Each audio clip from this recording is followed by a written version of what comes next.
Okay, I'll just count down. 3, 2, 1, go.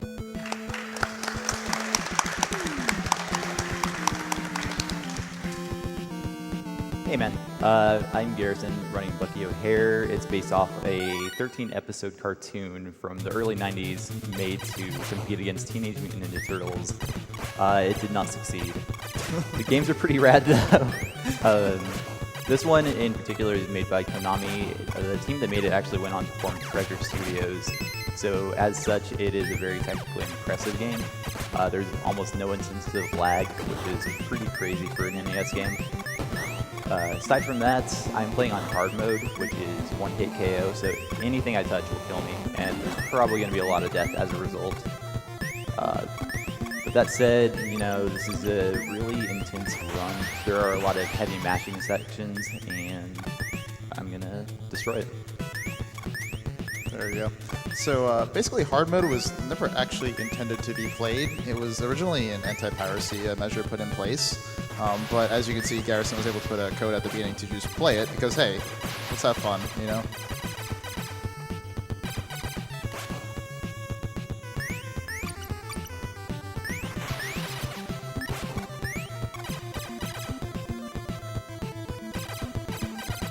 So coming up here is kind of the hardest part of the green planet. So there are different planets that you progress in the beginning.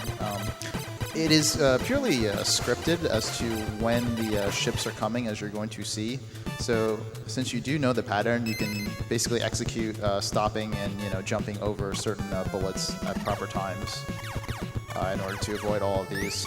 So yeah, this is as long as you keep doing the same thing each time you're here, you can just avoid all of this. Fortunately, he was taking death there, but that's fine. It still starts the exact same way even on death.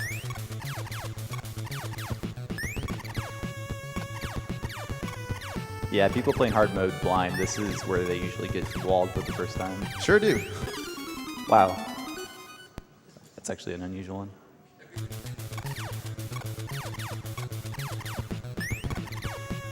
One of the things that does make hard mode fun, though, is that you restart from the same screen you were at with infinite continues. Yeah. So game over doesn't do anything. It's the same thing as death, except you just have to hear the music.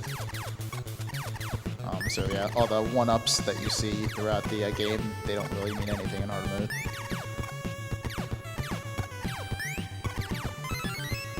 There you go. So a lot of the bosses, especially in the beginning, require a lot of bullets in order to kill them. It's just you don't really... You will get characters later on to kind of help with that, but in the beginning it's just a lot of mashing and making sure you don't die. Nice.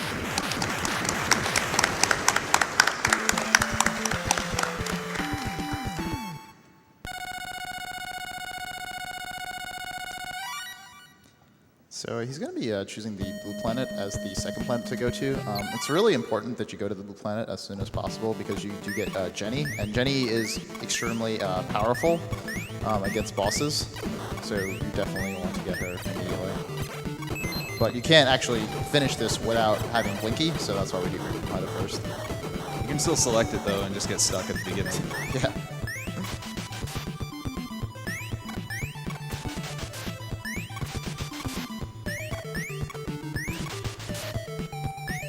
What would you call those? Like snakes? Dragons? Snakes. Snakes? Snakes. I don't know. I don't think snakes to me. They're called Battlesheads. Alright, let's go with that. So, coming up, next screen is, I feel like, one of the hardest screens in like NES platforming history on hard mode. So we have this auto-scroller. It doesn't actually scroll the screen, but you're on this little iceberg here, and you can't do anything until it progresses at a certain point. But as you can see, you have enemies coming from all over the screen. It's entirely random where they come from, so you have to kind of react to that. And on top of it, you see kind of like the iceberg kind of bobbing up and down. That actually can potentially eat your jump, which of course can throw everything into a loop. So you're avoiding all the enemies, potentially avoiding an unfortunate timing of the iceberg for your jump, while waiting for the iceberg to slowly get smaller. It is extremely hard to do this on a casual playthrough. Like, the first time I tried to play this game, it took me like 3 hours just to get past this on hard mode. So this is the last bit, and there you go, he did it. Excellent.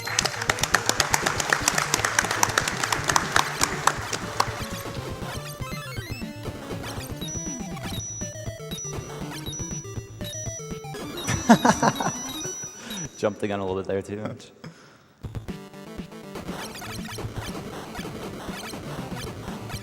For whatever reason, these ice blocks, when you're next to them, they will sometimes kill you. So if you see me jumping around, that's why.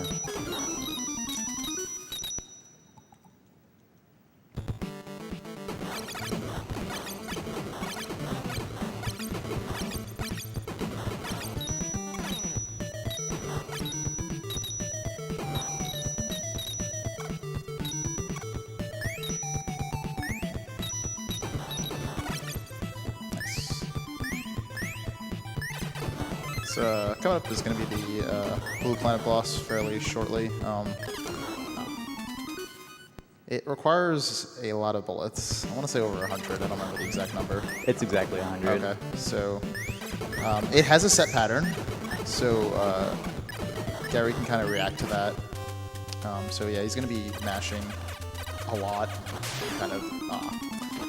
So yeah, so the missiles are in a pattern. You know exactly what they're going to do with each phase. So basically, it just comes down to timing your mashing as fast as you can while jumping at the appropriate time. And right there, when he fires that ice beam, if you are on the ground and he fires the ice beam, you get frozen and you're dead. So don't want to do that.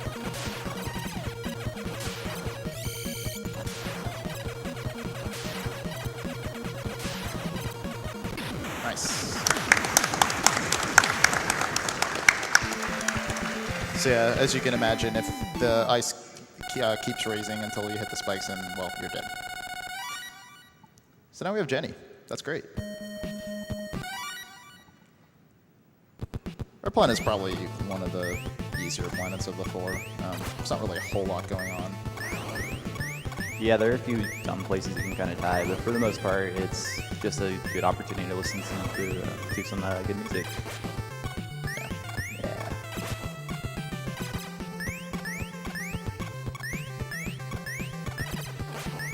Do you want to do a donation or two, Gary, while we're waiting? That's fine. All right, I have a $200 donation from Sunal. It says, "Finally, my favorite event. Good luck to all runners, and make sure you kill the damn animals." Whoa. That elevated quickly. All right, so yeah, important thing here. Obviously, they go at a set speed, and if you basically take a wrong turn at any point, you're pretty much dead there. So you'll notice that he is getting those power-ups there, and those actually increase the energy. So you see the little power bar at the bottom. So that's what allows the characters to use their special.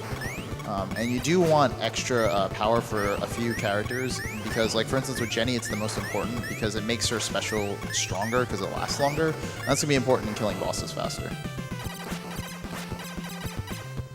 So, like, Bucky's power, for instance, will allow him to jump higher.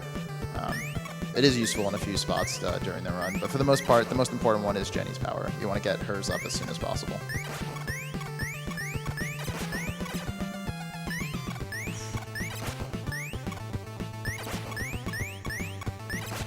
Alright, so you're going to see a death warp fairly soon. So there are death warps in this game. If you happen to die in certain places while something takes you to the next screen, so like in this case, a boulder will roll you over into the next screen. The game doesn't really know what to do, so it just warps you ahead. And there you go, perfect. And now you get to see why Jenny's really powerful.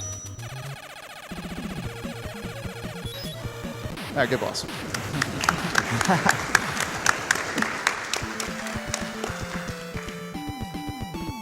So yeah, the screen that he skipped would normally be this like annoying auto-scroller where you're on a giant boulder. It's kind of annoying, so yeah, no one wants to see that. There's actually 2 death warps in this game. That first one nobody really finds, but a lot of people actually find the second death warp on pure accident in this place.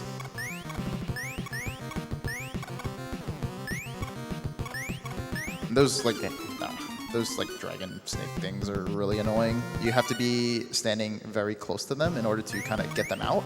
And on top of that, they fire so many bullets that you can like manipulate where the bullets fire so that way you can get past it. But it's really precise.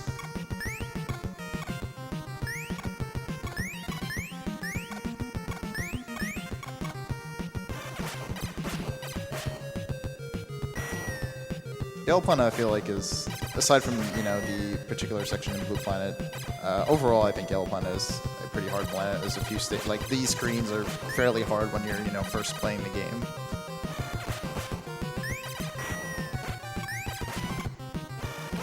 So yeah, so the next screen is going to be the Death Warp, and you can kind of see like what's going to happen. Like, you can easily accidentally just kill yourself on the screen, and you're just going to Death Warp.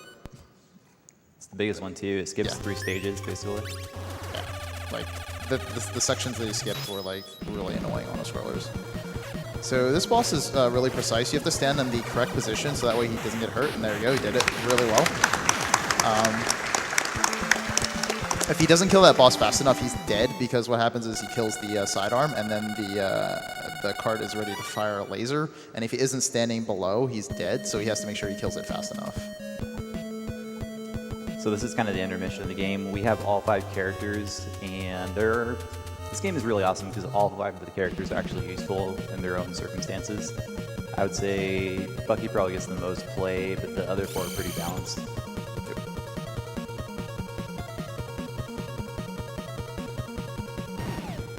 So we got some hot lore going on, so we have to rescue our buddies.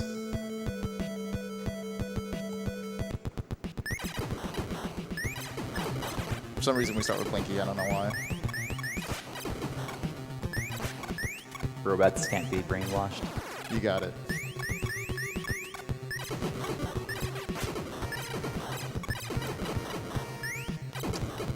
The jump over that enemy is actually a little bit tricky.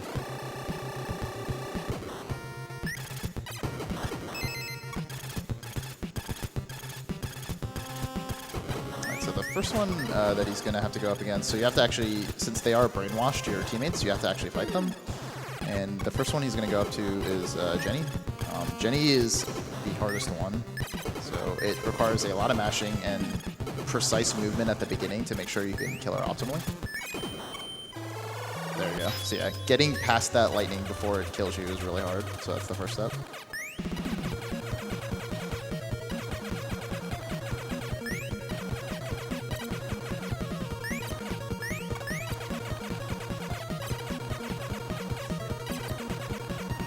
That was really good.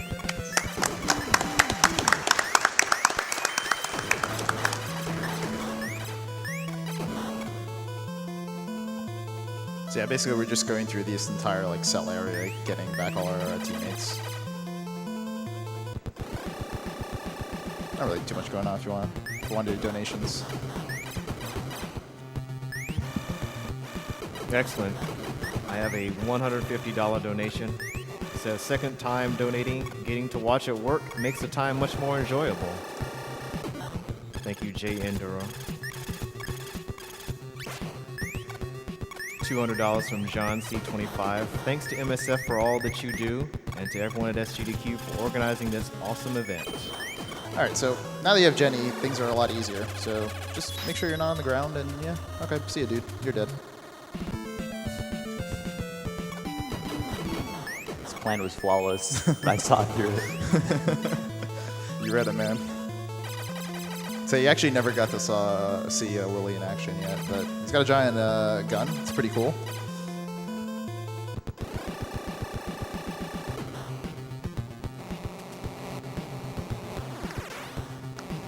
A little bit of tricky platforming here.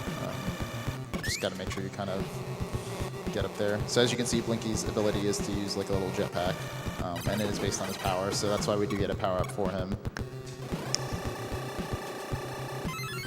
Yeah, with that life up, that's going to be really helpful, man. Feed your animals. So yeah, that's pure auto-scroller. Funny thing is, like, those rocks, you can stand fairly close to them, and you can give Bucky a nice haircut, but it doesn't matter. It's not going to hit you. Weird hitbox. Yeah. Gotta do another donation. Yeah.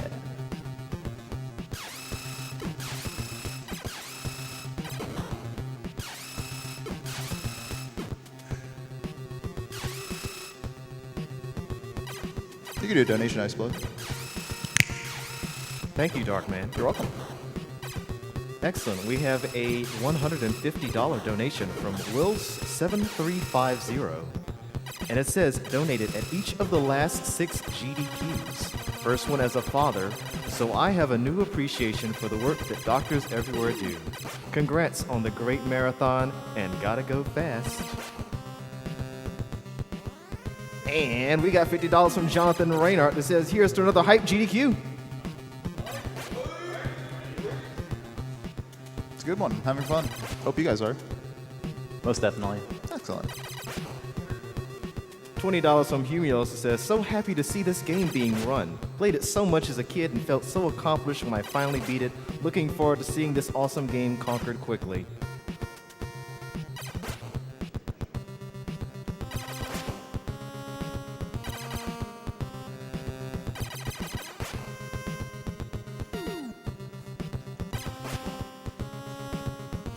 $50 from Anonymous. Trying my best to watch it work, but can't really have the sound up, so I'm missing all the wonderful commentary and donations. Same thing. Just don't stay on the ground and let Jenny take care of it.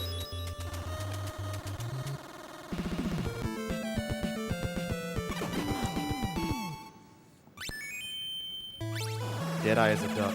Deadeye is a duck indeed. Thank you.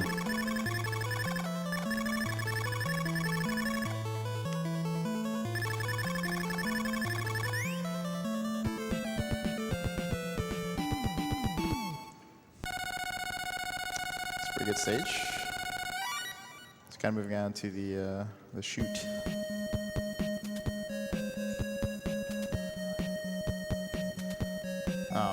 This first screen over here is actually fairly difficult to kind of scroll those enemies off screen. And on top of that, you have these precise jumps over these like electrical wiring. So that's a scary first screen.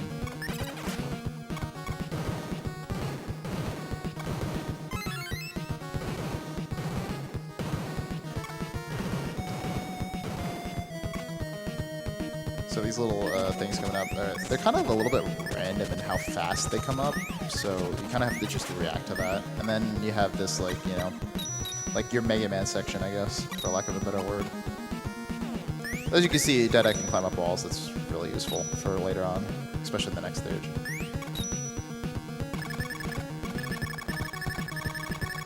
Nice match. Thanks, man. Don't the brain slugs eat you? It's not a good thing. So if one of them actually attaches to you, you can't jump as high, and eventually if you can't get it off of you, it just kills you. Yeah, makes you go slow. Not cool. I actually did that. Yeah.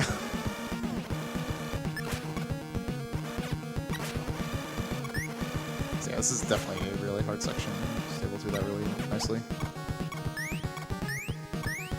Don't adjust your TV sets. That's actually goes black. Kind of annoying.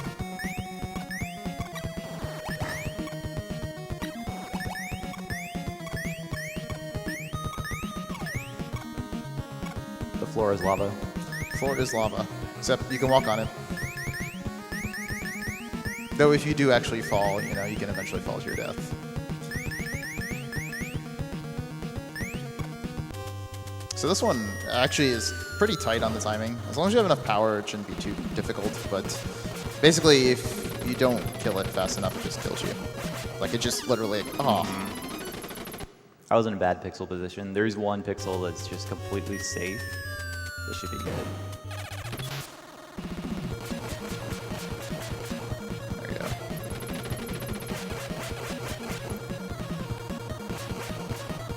Excellent.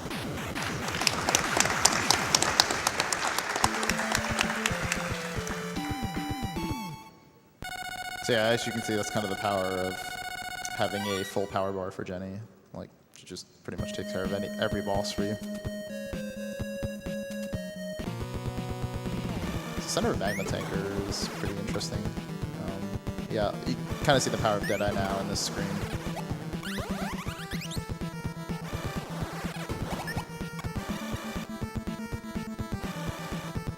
I once again need that.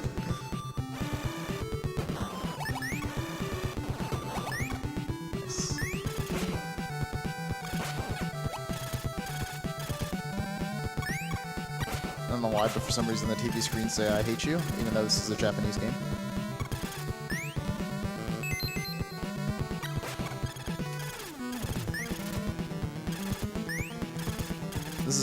one of the longest screens in the game. It definitely sucks to die here.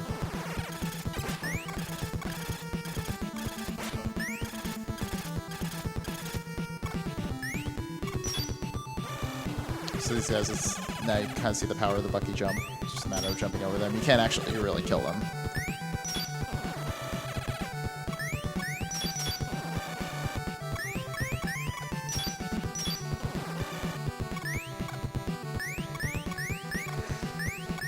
This is also a fairly long screen as well.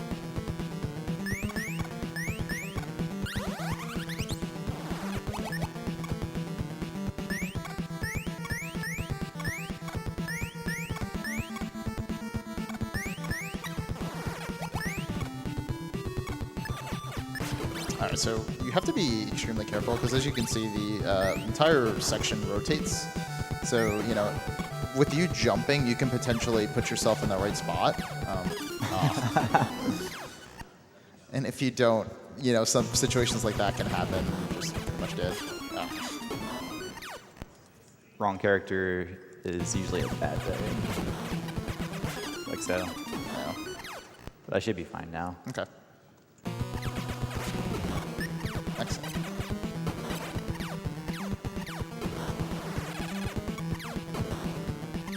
So yeah, this section is definitely like a mind game. Like I know in my first like playthrough, I'm just like sitting there thinking how am I gonna do this.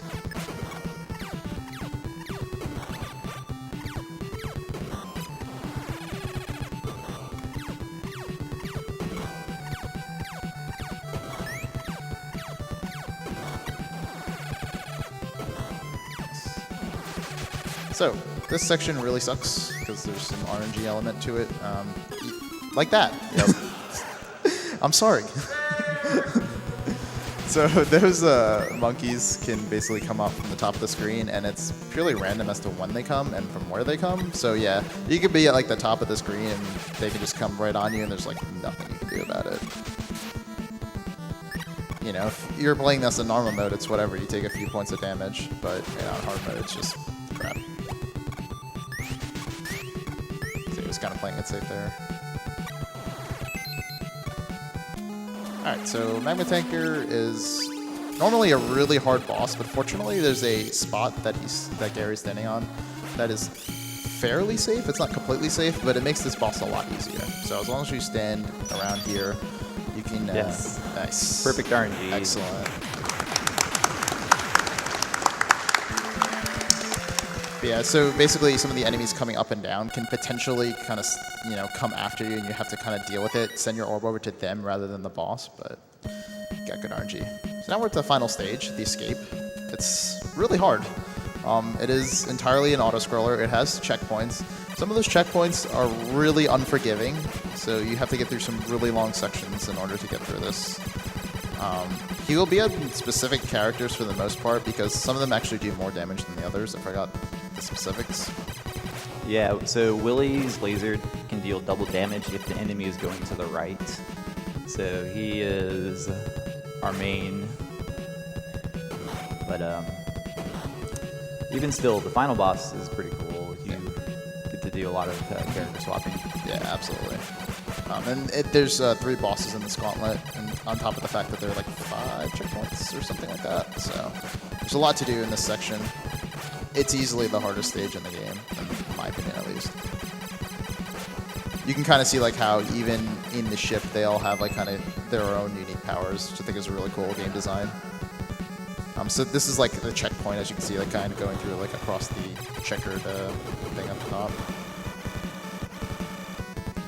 The biggest problem with this section is your character's hitbox is gigantic for a game style like this. Like a lot of shooters just have really tiny hitboxes, but no, not here.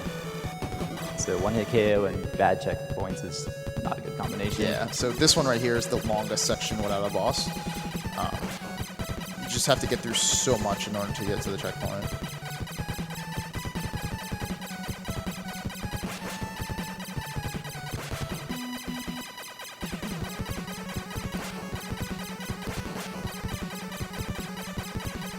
Oh, sorry, is the next one?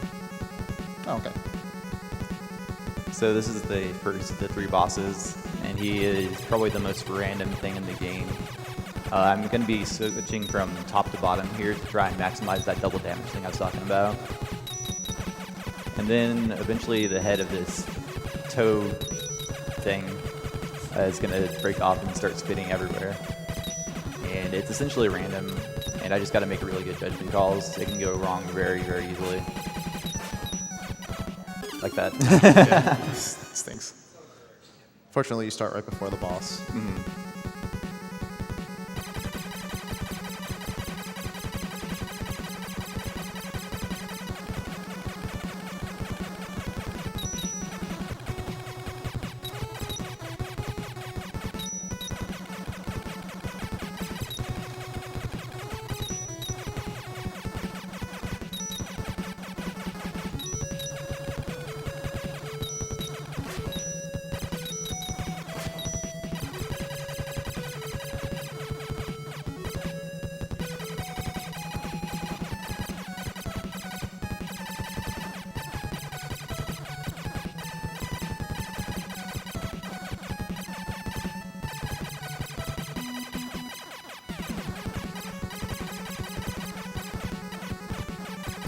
Okay, nice.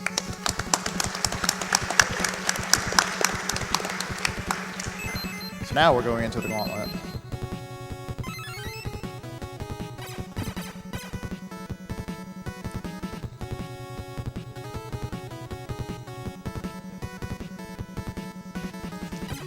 So this boss has like multiple parts to it. You're going to see Gary kind of swapping through a few characters for this. So first is the cannons. He's going to try to kill as many of the cannons. You can kind of see the gray edges over there. They make... In theory, you don't need to kill these. However, if he isn't able to get the quick kill in the next section, it's very important that he kills at least one, preferably two. So now he's going to attempt to position himself in the proper pixel so that way he doesn't get hurt by any of these lasers. And as long as he does that, then he's able to kind of maneuver through them and just like use Woodley to kill. There we go. Excellent. So yeah, if he didn't kill it right there, he has to go under the ship, and then those cannons are firing at him when he has like very low area in which to move. So it's the hardest part of that fight easily. So it was great that he was able to avoid that. So now this is the final boss. You get to kind of see the power of switching. So to switch characters, you have to press select. So you can't go back, you can only go forward. Sorry, get that death out of the way. So you can only go forwards. So it's really difficult switching between the two characters that you need, depending on where the boss's position is. So like he's going to go forward now, and you can use Bucky to fire backwards. So you kind of have to switch between Willy and Bucky very fast in order to like kill him optimally. So it's a really hard fight to get down really fast.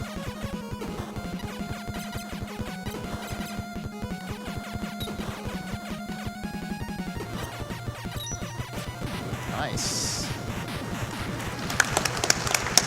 Time.